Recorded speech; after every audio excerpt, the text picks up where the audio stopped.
You're probably here at boot camp because at some point you saw an engaging CI email or social post. Well, you're about to meet one of the masterminds behind that marketing magic. Krisi Packer, CI's Director of Marketing and Content and our primary copywriter, is here to help you develop an essential piece of your brand, voice and tone. And as a fellow Virgo, I can attest she knows all about tone. Today, you'll learn how to define your brand's personality and build a brand persona true to your mission and values.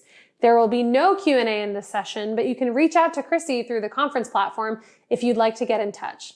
Immediately following the session, here in this stream, join Google's Nick Rama for a brief meditation break. The stage is yours, KP.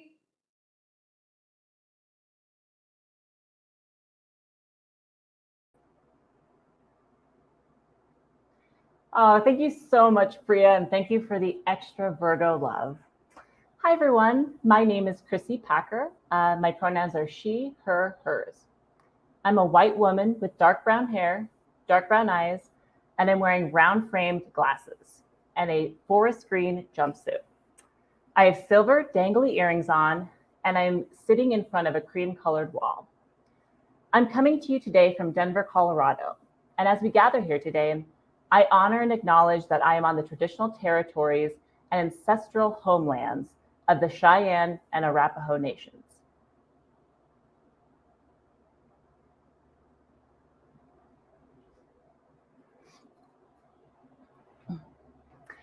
All right, if you're a copywriter or content creator, I'm going to go through a series of situations that you've likely been through. And trust me, as a fellow copywriter myself, I wrote these from personal experience. This is a no shame zone. So, has this ever happened to you? Picture it. You're at your desk, you write absolutely perfect copy for a post. You put it in an email to your boss, hit send, and wait for those accolades to roll in. But when you reach back out to your boss, you realize the post has been seen by 2 other people in addition to your boss, and they've taken the liberty of rewriting it for you. Translation, sounds like a robot wrote it. And all you can do is go back to your desk, take a deep breath, and bury your head in your hands. Maybe scream silently, that's totally up to you. But at the end of the day, it is frustrating. Or how about the fact that your copywriting varies on the type of day you're having, or how much caffeine you've had? Or when you're just fried and you can't muster another ounce of inspiration to write a call to action. Oh, trust me when I tell you that I know the situation very well. So you just use buy tickets again and again. And you know it's not what you want. You know. But you're just out of creative gas. Well, here's the good news. You are not alone. And here's some more good news. Every situation I've named today is born out of the absence of a clearly defined brand voice, which, guess what, we're going to work on today. As Priya mentioned, I'm the Director of Marketing and Content here at Capacity Interactive. And you'll notice from this slide that I am a copywriter through and through. I literally have 3 different ways to say hello. So you can see that the nerdery runs deep. I have the absolute pleasure of working with an incredibly talented, creative, and innovative team of women. Stephanie, Jess, and Cecily. Megan just left CI for grad school, but she'll always be a part of Make It Pop, and she was foundational in building our brand. We get to create incredible marketing content together, and I have to say, it is such a gift to work with these ladies every single day. You might recognize Stephanie, Jess, and me from the inbound content we create for CI.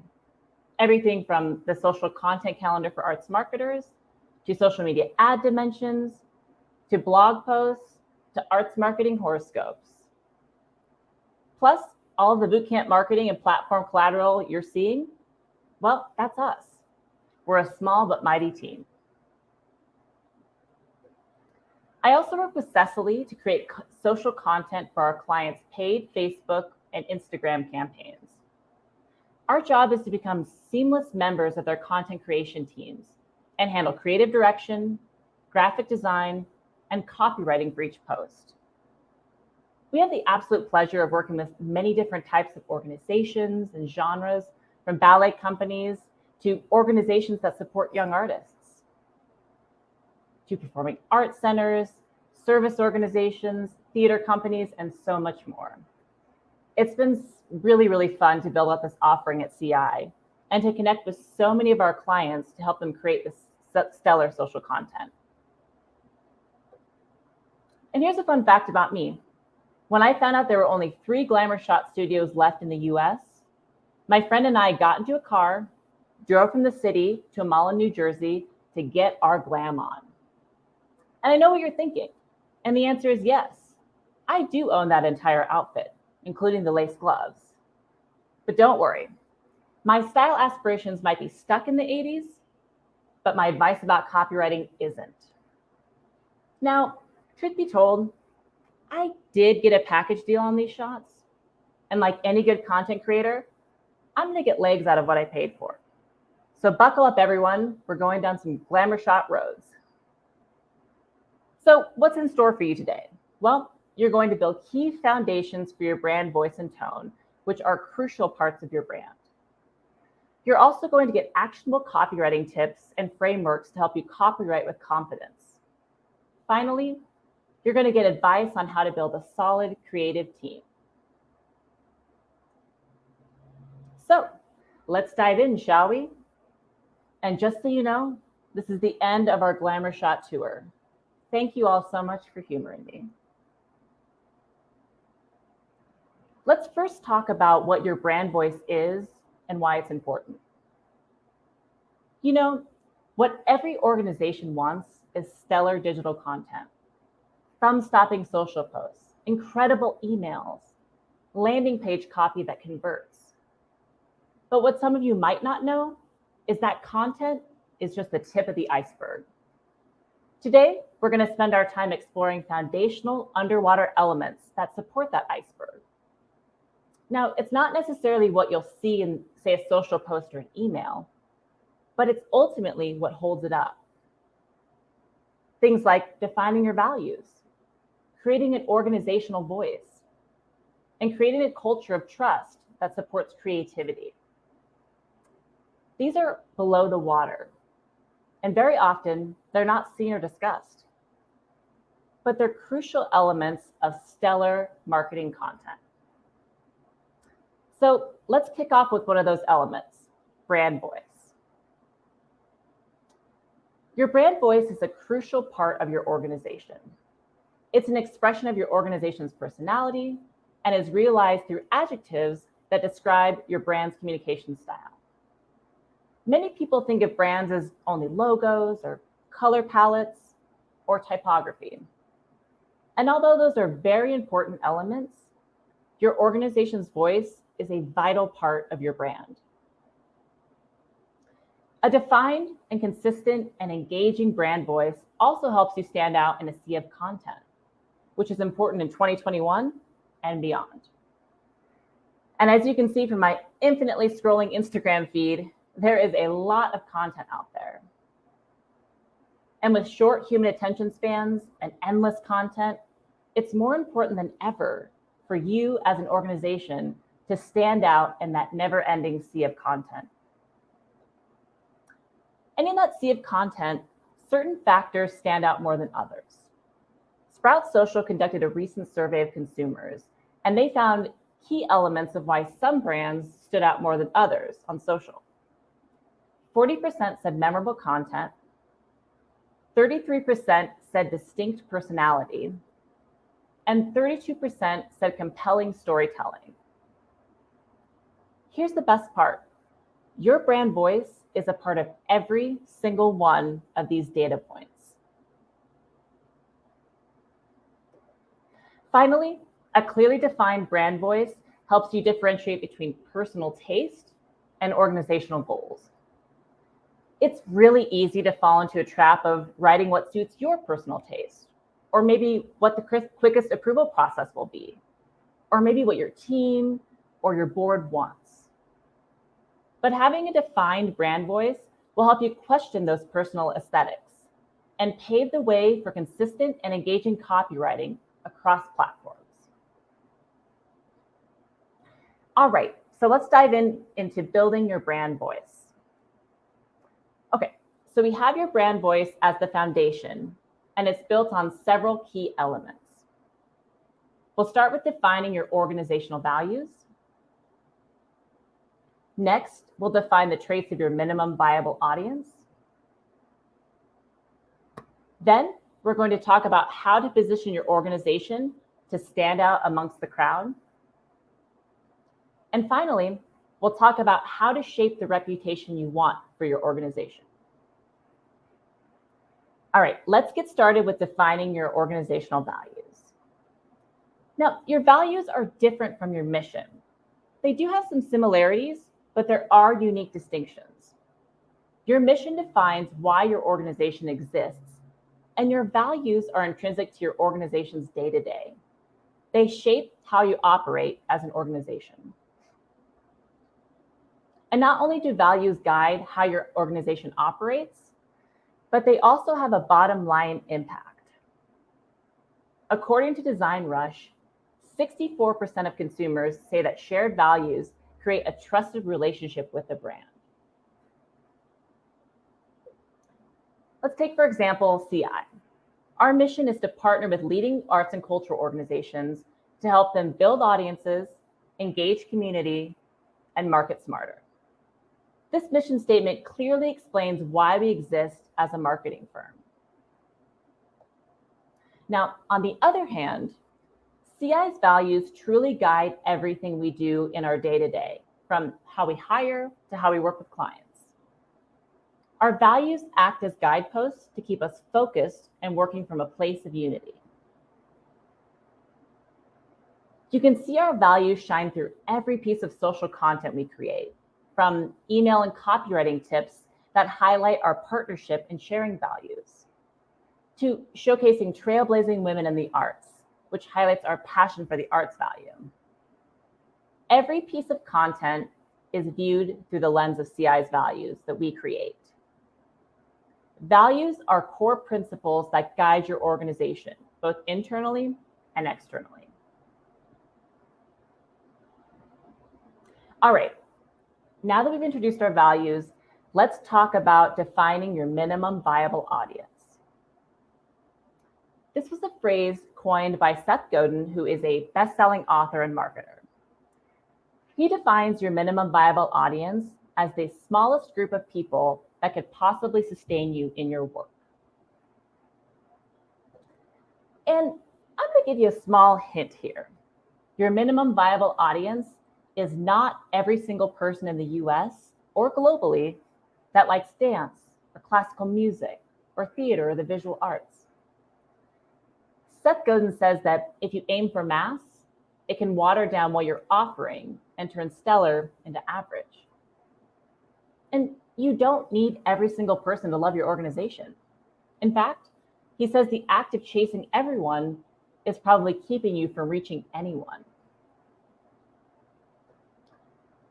Defining your minimum viable audience helps you narrow your focus while also expanding your reach. And you're probably sitting there wondering, okay, Krisi, how do you narrow your focus while also expanding your reach? Well, if you're doing an excellent job of connecting and delighting your top engagers, they'll tell their friends and family. And as we know from Colleen Dillenschneider's arts-focused data, what other people say about your organization is 12.8 times more important than what you say about your organization. A fantastic example of defining your minimum viable audience is Billy. Billy was co-founded by Georgina Gooley, who really set out to create a body-positive shaving brand. And before they hit the market, they did a ton of research on their audience. And as we know, excellent digital advertising is born out of listening to your customers. With this wealth of customer information, They were able to differentiate themselves in terms of quality and price. But most importantly, they built an entirely different kind of relationship with people and their shaving habits. And as you can see in this photo, they're the first shaving company to feature body hair in their ads. Instead of talking to people in cliches and making them feel ashamed about their body hair, they celebrate it. And they reinforce that shaving is a personal choice, not an expectation. Which is honestly really incredible when you think about how Billy's bottom line as a company is selling razors. But for Billy, it's not just about selling razors. It's about connecting authentically with their audience. And as you can see, they create incredibly relatable ads. And all of the ads you just saw, they made me convert. I invested in Billy because I saw myself in these ads. And I love that the company was acknowledging and celebrating body hair in many different ways.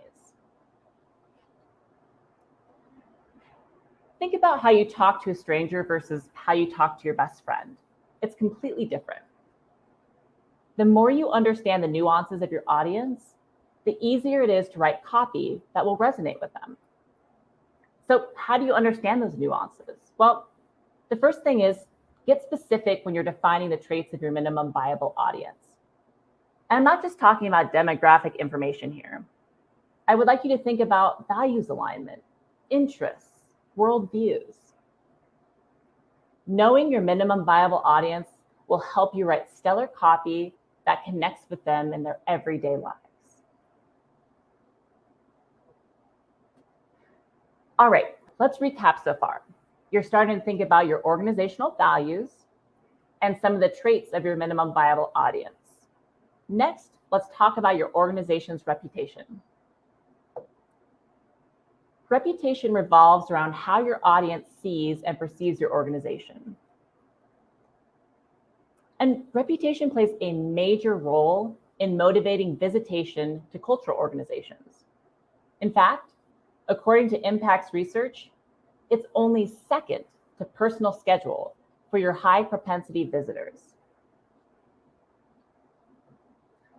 You can build the reputation you want by defining how you want to be described. And you can live that reputation through every piece of social content you create, every customer interaction, every moment you have to connect with your audience.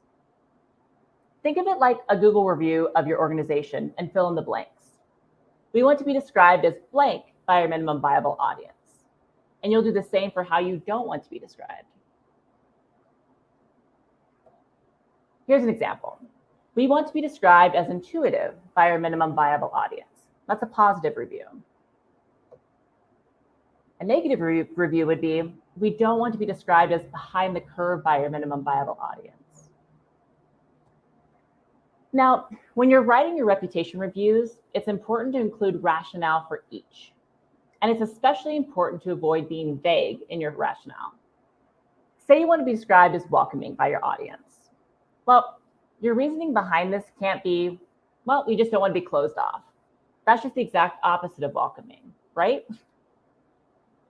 Instead, let's dig deeper and ask questions about the why of it all. Why is being closed off a negative trait based on your values? Have you been perceived as closed off in the past? How have you grown from that experience? And we can dig even further and say, how will being closed off impact your audience? As you build rationale for each review, it will help you ensure that you're not writing from your own personal point of view. And what it will do is help you understand how your organization is viewed through the eyes of that minimum viable audience. All right, we started the conversation on some important topics here. Now we're rounding out the construction of our brand voice with positioning. So I'm going to be honest with you.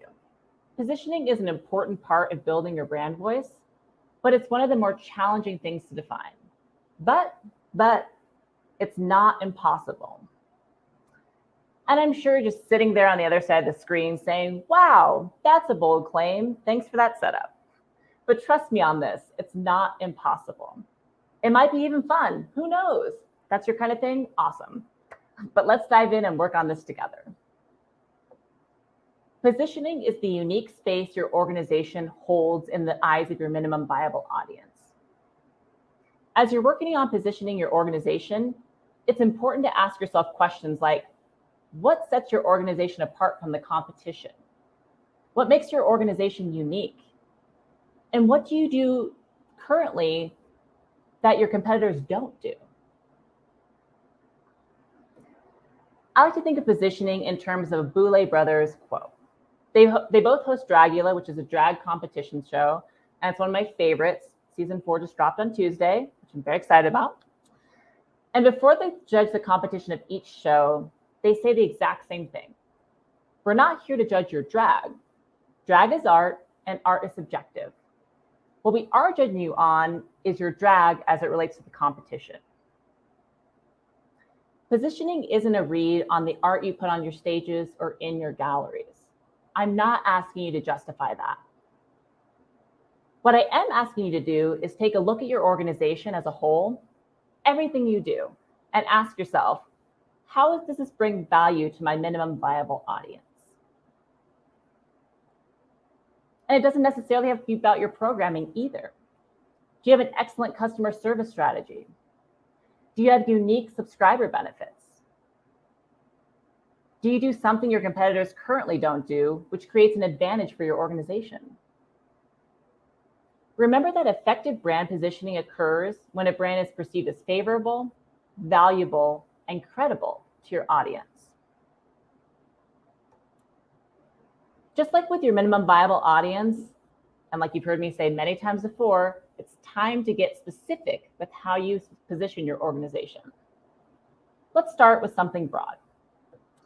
We're going to bring dance to the world. That feels very broad, too broad. Because most nonprofits don't necessarily have the time or resources to do that. And that's okay. That's 100% okay. Remember, your minimum viable audience is the smallest group of people who could possibly sustain your work. So to avoid being super broad, let's hone in a bit more. Okay, so we're inching our way to more specificity. We now know we're not bringing dance to the entire world, but to Georgia. And let's hone in even more. Yes, okay, we're getting warmer here. We moved from Georgia to Atlanta, and dance has become a lot more spelled out. And you know what? Let's try to dig even further. I'd ask some additional questions to push this. Let's define what educational opportunities are.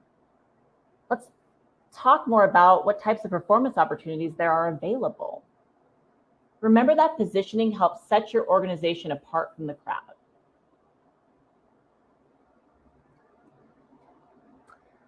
All right, let's do a small recap.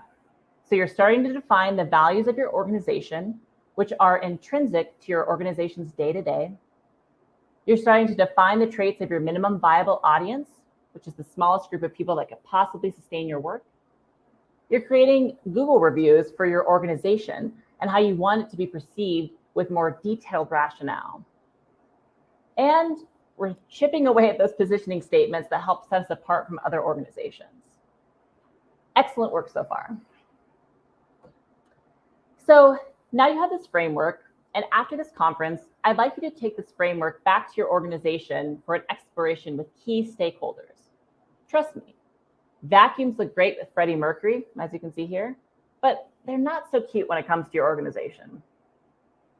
Why is it important to get key stakeholders involved? Well, it allows everyone to get on the same page moving forward. And you're all working towards building solid parameters for a consistent and engaging brand voice. At the end of this exploration, you'll have a list of brand adjectives like you see here to create that you'll see a list of brand voice adjectives like you see here that will help you create consistent and stellar copy that you've always dreamed of. Here's a pro tip. Be sure to document everything in this framework and let it be a guiding light for your marketing team and your organization. Now, some of you might have already gone through this process for your brand a while ago, and that's awesome. In that case, I'd suggest doing a quick audit of your brand voice and tone. So let's say for the past month on Facebook and Instagram, you look at what you've posted and analyze how often you're sticking to the guidelines you created and how often you've strayed. Do you stray in certain types of situations, certain platforms? Perhaps some of these elements that you created at the beginning of your brand have shifted. But whatever the case may be, know that this is a living document that should be revisited on a more regular basis. Okay, so we have a solid framework for our brand voice and how to start conversations with our team internally. Next, we're going to briefly touch on brand tone. Tone is interesting. It gets mixed up a lot with brand voice, but one is static and the other is dynamic.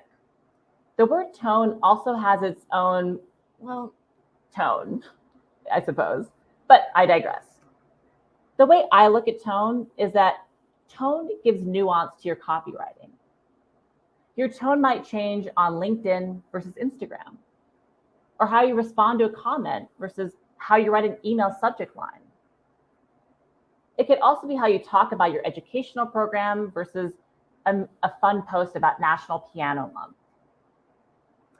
I know it's a bit nebulous, but remember that your tone does not stray from your brand voice. Your brand voice is the pillar in the situation, and it always remains consistent. If you're looking to create an in-depth content style guide, first, congrats, awesome. Second, I'd highly recommend checking out MailChimp's guide as inspiration. They define their brand voice as plain spoken, genuine with a dry sense of humor, and pride themselves on demystifying B2B marketing speak.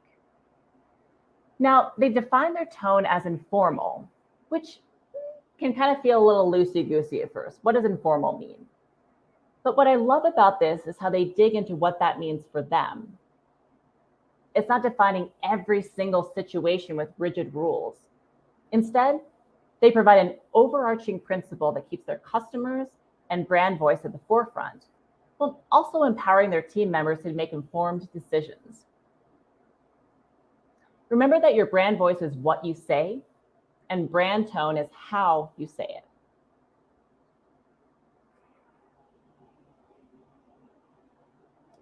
Okay, so we've covered some great stuff so far. Let's put everything into action.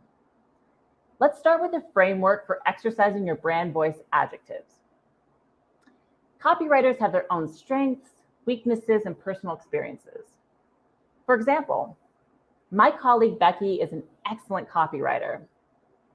If one of our adjectives is fun, she will likely write some hilarious and amazing puns because she has an incredible knack for that.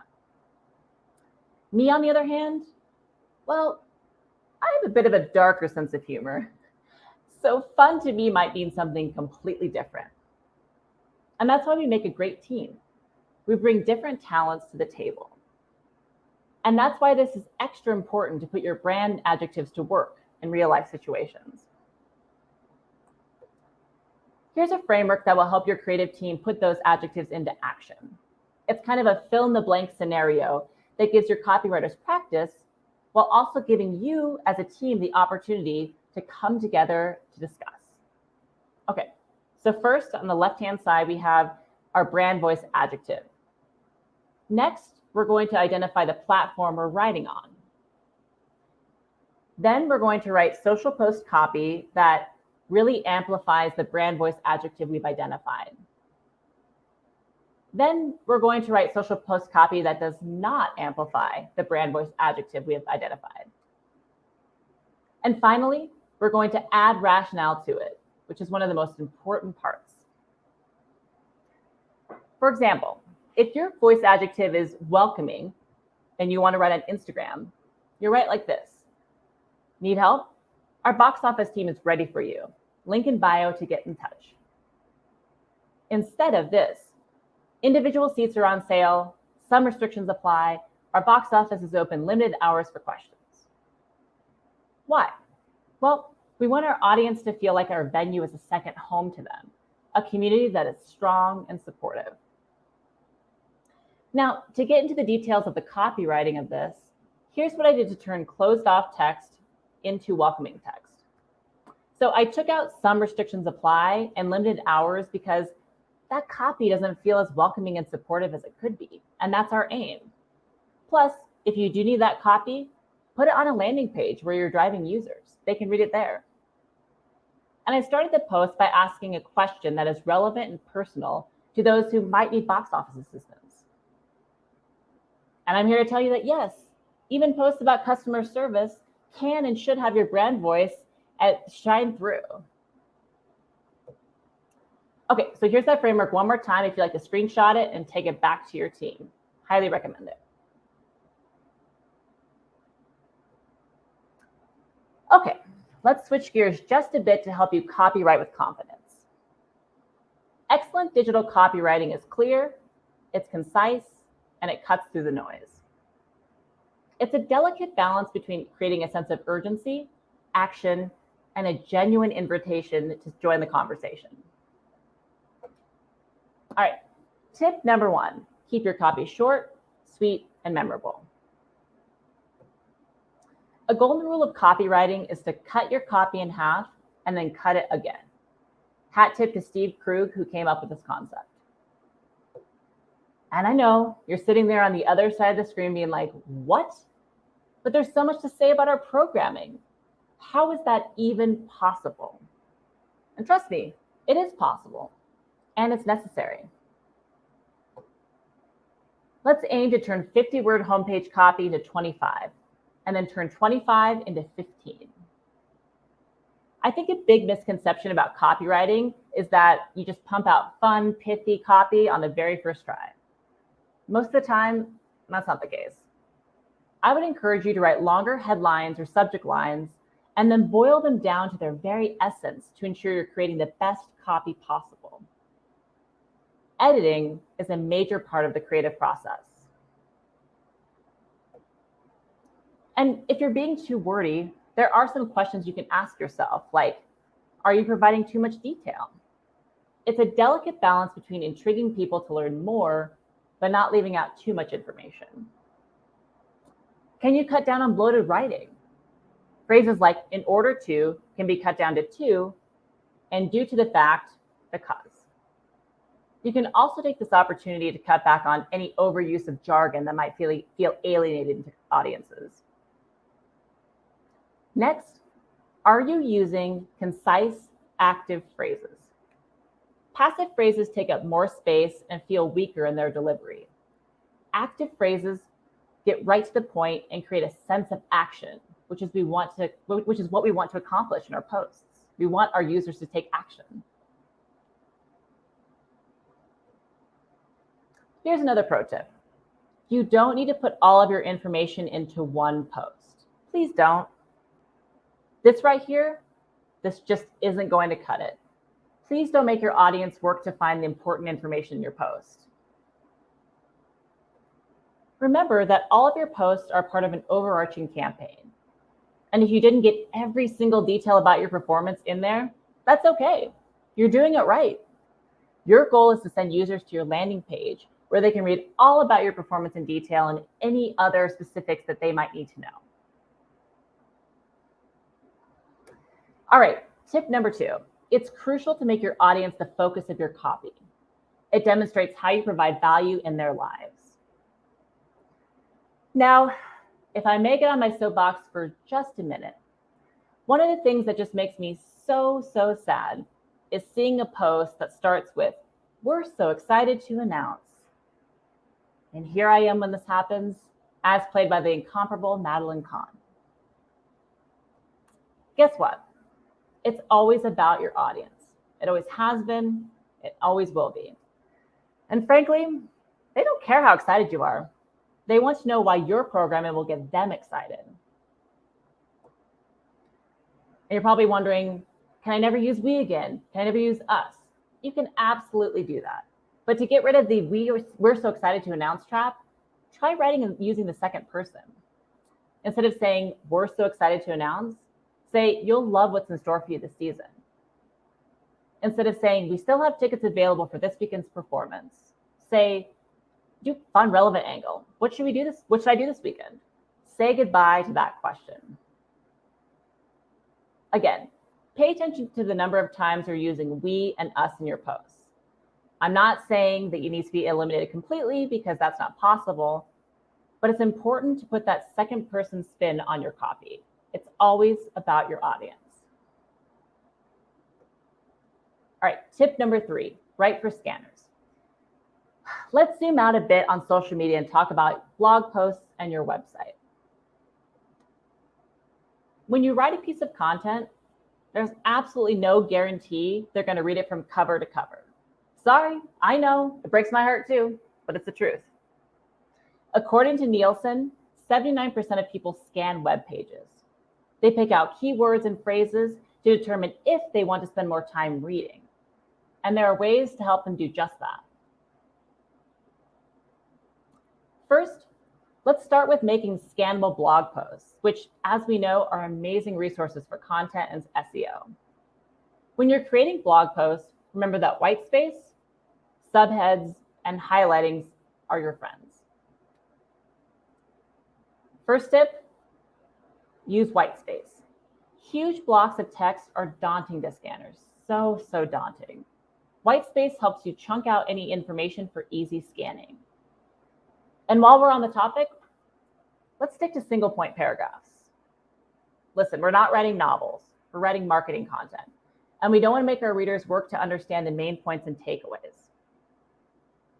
The second tip, as you can see here, subheads are lifesavers. The use of concise subheads will immediately tell scanners what they need to know, and if they can know that at a glance, they can determine if they want to take the plunge and read the whole article, or get what they need out of a quick scan, which is still a win in my book. Tip number 3, tasteful highlighting can make a blog post even better. Not talking about bolding everything, but certain select important text that's going to help readers pick out key takeaways or main points. Or you can visualize pull quotes by embedding them in your blog post. Remember that 79% of people scan web pages. It's crucial to make your blog posts, web page content easy for scanners. All right, tip number 4, benefits always outweigh features. All right, here's another framework to help you work out the difference between features and benefits. So features describe something your organization does or has. Let's say in this example, it's a ticket exchange policy for subscribers. Now, benefits describe what makes that feature valuable for your audience. So now it's not just about the ticket exchange policy, but it's about the flexibility it provides for some of your most loyal patrons. Okay, so now that we know what's beneficial about our feature, we can write post copy. Life happens. As a subscriber, you can exchange your tickets anytime, no questions asked. How is this copy beneficial? Well, it highlights flexibility instead of the policy itself. And it understands the subscriber and meets them where they're at. It's okay to have busy schedules. Everyone does. This angle makes it very relatable and personal to your subscribers. And I think this example is especially important because oftentimes we might take for granted that our subscribers or members are always ready to renew no matter what. In my opinion, they still deserve the same benefits-driven copy that you would write for acquisition audiences. Don't assume they know all their benefits. Don't assume that they're going to just renew automatically. Make sure that you treat them make sure you take advantage of talking about their benefits and making sure they feel special in your organization. That's an incredibly important part of this. Here's an example from our client, Young Arts. So Young Arts identifies artists ages 15 to 18 and gives them creative and professional development opportunities. What's so cool about this organization is they have a chance to make a career out of being an artist, which is so cool. A big component of winning the award is the ability to receive grants and funding. But instead of just creating a post that says you'll get grants and funding, we work with the awesome Young Arts team to curate quotes from winners about how they funded their careers as artists. We also highlighted real-life scenarios in the post copy, like having money for equipment purchases, studio rental fees, etc. This helped potential audiences see themselves as winners. And it also didn't tell, how young arts brings value into their lives. Highlighting benefits and showcasing impact can make all the difference. Here's an example outside the arts. Airtable is a collaborative platform for creative teams.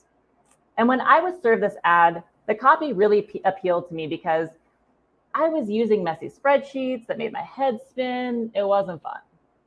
So when I saw the ad, it solved the challenge for me and gave me a solution that was flexible and collaborative. These are things I didn't know I needed until I saw this ad. And as a side note, if your team is looking for a tool like this to help keep all of your digital content in line, I would highly, highly recommend using Airtable. All right, tip number 5, don't sleep on calls to action. I know. They're likely the last thing you want to write when you've crafted gorgeous copy, but they're an important part of your social posts and emails. Get creative and test which ones resonate with your audience. And remember that your CTAs must provide some type of benefit to your audience. Click here, just won't cut it.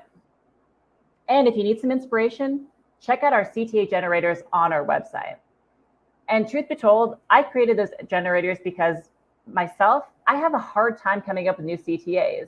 So trust me when I say, I feel your CTA pain and wanted to create this resources for all arts marketers. And since I know we're approaching end of year fundraising, we've got in-person programming coming back, we've got hybrid seasons, here are some CTAs to screenshot and use for your next post. Remember, clever CTAs are great for social posts and email. But when it comes to your website, it's much better to be clear and user-friendly than it is to be creative. So feel free to screenshot this, use this, build on them. I hope it's helpful. Okay, so we've covered a lot today, and thank you for coming along this journey with me. I hope these frameworks will help you now and in the future and really start important conversations in your organization. Speaking of the future, what's next for copywriting? If you're anything like me, you've seen about 1 million ads for AI copywriting tools. Tools that claim to do the copywriting for you so you can just sit back and relax. You might be wondering, is copywriting going the way of glamour shots? Is this a dying art? Well, the answer is no. Copywriting is still as glamorous as ever. AI copywriting tools help you get started, but they don't have that human and empathetic lens that you have. I will say, though, that if you're writing copy that's mediocre or to please your boss, you're bored, you're not thinking about your audience, you're not being creative, well, that is an issue. Mediocre copywriting and mediocre content creation just won't cut it anymore. Mediocre copywriting and mediocre content creation are born out of environments that are not psychologically safe. Creatives need these type of environments to thrive and to create the content that feeds into your bottom line every single day. So how do you cultivate this type of environment? Well, first, it starts with your values, which we talked about. But when it comes down to the actual process for creatives, cut out that 7-layer approval process that takes hours or days to complete. Bureaucracy kills creativity, trust me. If you're a marketing leader, get in on the creative process from the beginning so you understand the inspiration and the meaning behind each piece of content. You can also get a better understanding of how your creatives work, which is super important when you're collaborating with them. And when you write and edit, please don't start it with, this isn't right. Give feedback that guides your team instead of directs them. Let your creatives take chances and talk about the edits together. And if you're creative on the other side of the screen, keep that brand voice outline handy, ask clarifying questions about edits, and take feedback gracefully to ensure you're not straying from your goals. And most importantly, if you're a content creator or copywriter sitting here watching me right now, you're not a robot. You're a human. You're a very talented human. So do me a favor after this presentation, and go take a quick step outside to refill your creative well. I see you and I hear you, and I know how challenging it is to be creative from 9 to 5, but I also know how rewarding it is. Thank you all so much. Please feel free to DM me if you have any questions or would like to talk about copywriting, Dragula, which Golden Girl I relate to the most, B. Arthur, obviously. And I would like to give a huge shout out to our operations team, Austin, Madeline, Kevin, and Molly, who are the detail-oriented technical wizards that make this conference possible every year and so stellar. It's a joy to work with you all, and thank you for all of your hard work. And thank you to all of you.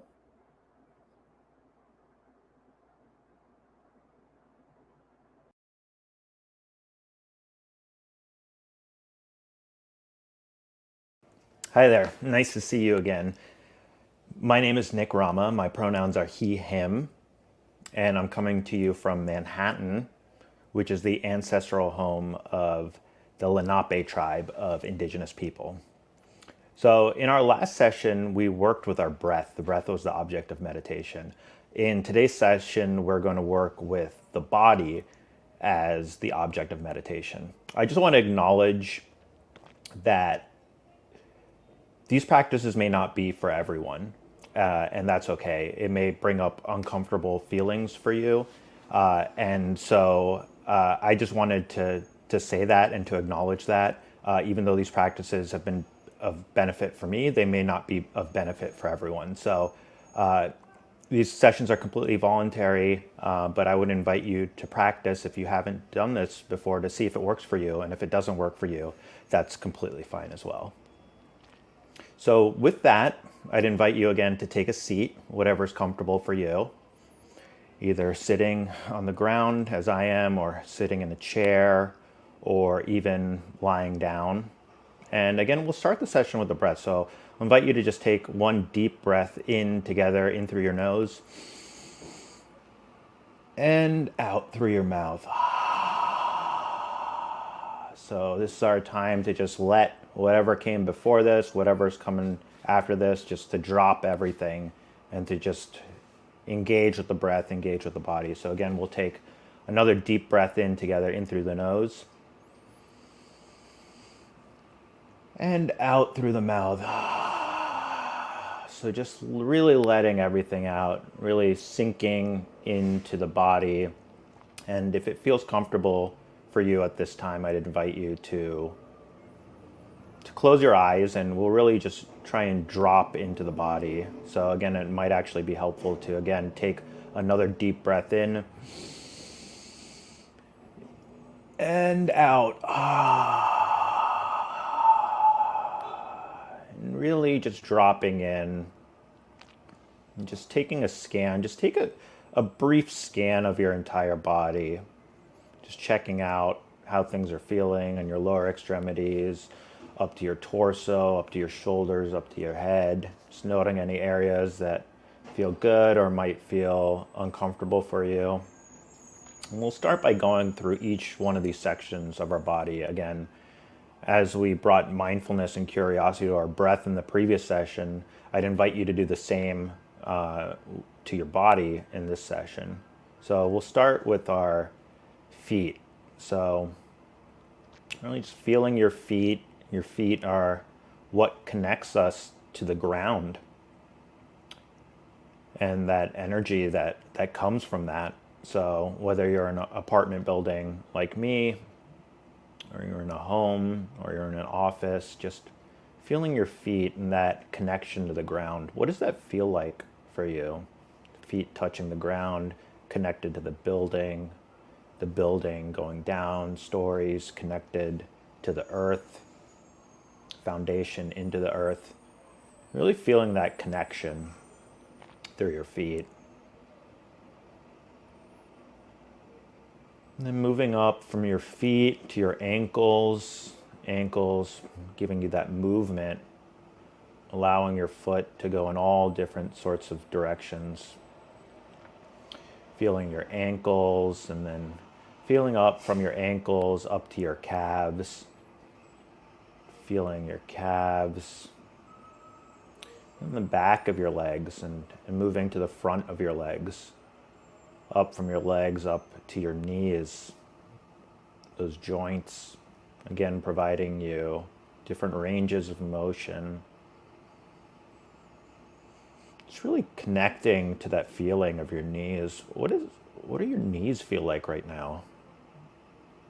Are there any sensations that are coming up from you? Just really bring in that curiosity. Moving up from your knees up to your thighs. Just feeling your thighs. And the top of your thighs, the bottom of your thighs, and feeling your thighs are connected to your hips. A lot of times, if you're like me, you're sitting down a lot, holding a lot of tension in your hips. Or maybe you're the opposite. Maybe you've been very active and you're feeling that movement in your hips. Whatever it is that's coming up for you, just connecting to it. What does that feel like? What do your hips feel like right now? Your hips connected to your glutes. That's really what's providing the seat for us. Connecting to that seat, feeling the weight of your body pressing down on the chair, or if you're standing up, giving you that stability. Or lying down, giving you that connection again to the earth. Moving on from our seat to our torso. And really that's what is the trunk of our body, really giving you that support, and the front where your stomach is, and feeling your spine.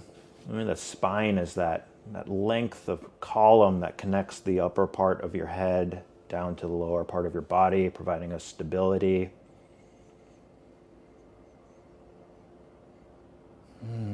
What does that feel like? What does your spine feel like right now? Maybe you're like me, you're very aware of your spine right now, so you're sitting up very straight, but a lot of times, for myself, I tend to hunch, so it's feeling that range of motion in your spine. Just maybe giving yourself a little bit of movement. What does that feel like? And from your spine, just feeling your arms, feeling the top of your arms, your biceps, down to your lower arms, then out to your hands and your fingers. So maybe just touching your fingers and feeling that sensation. What does that feel like? Fingers have so much tactile sensation to them. Just taking a moment to just drop everything and just bring that curiosity to your fingers. What do your fingers feel like? Then moving up from your fingers, we'll go up to our shoulders. Now, if you're like me, I hold a lot of tension in my shoulders. So, maybe again, just bringing a little bit of movement to your shoulders. Maybe you're rotating them back and forwards. What do your shoulders feel like right now? Shoulders being connected to your neck to your collarbone and to your chest. Is there anything that's coming up from you there? Anything that you're holding on to? And then moving up from that area, from your shoulders and your neck up to your face. Maybe just looks a little funny, but scrunching up your face. So many muscles in your face, and just scrunching them up and letting them go. From your face out to your ears, feeling your ears. So much going on with the ears, so much input coming in. And what do your ears feel like right now? From your ears going up to your head, to the very top of your head. What does that feel like? The very crown of your head. Are you feeling any sensation there? So we just did a scan of the entire body from our foundation to the very top of our head, and just again, just taking a moment to just take it all in.